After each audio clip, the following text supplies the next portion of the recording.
The Laughing Monk and the Rich Man. Once upon a time, in a small monastery nestled in the mountains, there lived a laughing monk named Ming.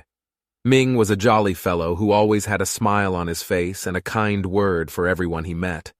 His joyous spirit was infectious, and people came from all over to seek his wisdom and guidance.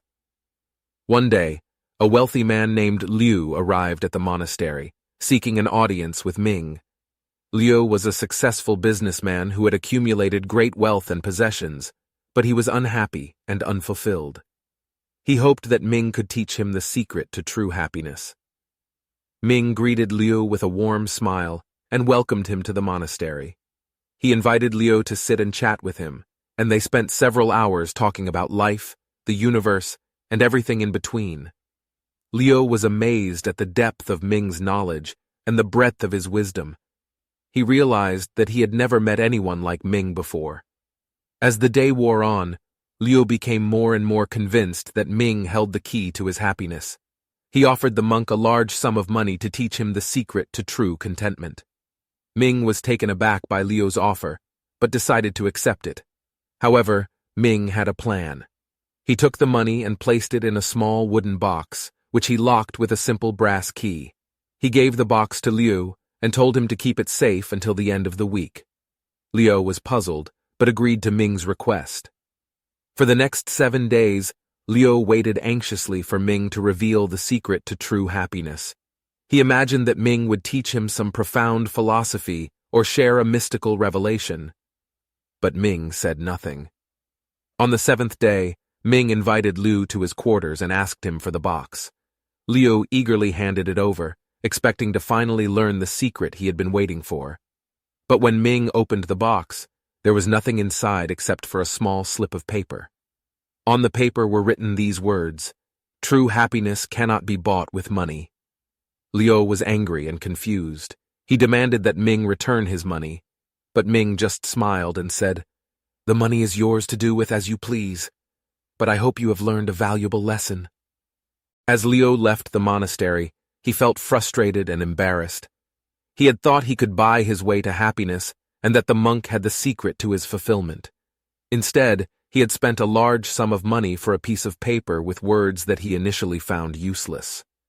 However, on the journey back to his mansion, Liu couldn't shake the monk's words out of his mind. The more he thought about it, the more he realized that Ming had given him something invaluable. Liu began to see his possessions differently.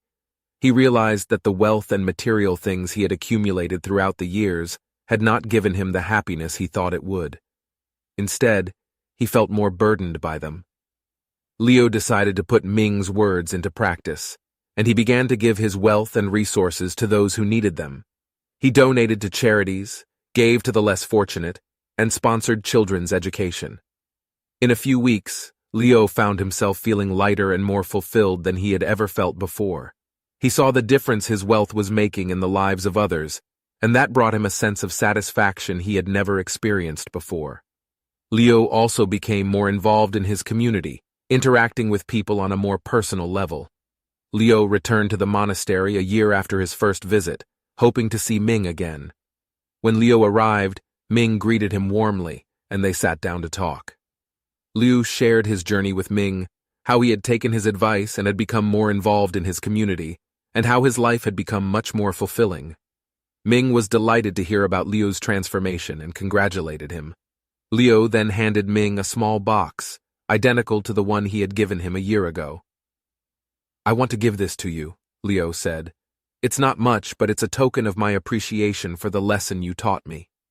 Ming opened the box to find a small note that read, "True happiness is found in giving." Ming smiled and looked up at Liu. "You have learned the most valuable lesson of all, my friend. You have learned to give, and in giving, you have found true happiness." From that day forward, Liu and Ming became good friends, and Liu continued to visit the monastery often. He would often bring gifts for Ming and the other monks, but Ming always reminded Liu that true happiness was not in material things, but in the simple act of giving. In the end, Liu gave most of his wealth away, choosing to live a simple life, and he found true contentment in that. Ming, on the other hand, continued to laugh, spreading joy and wisdom to all those he met, never seeking material gain or possessions, content in the simple life he had chosen.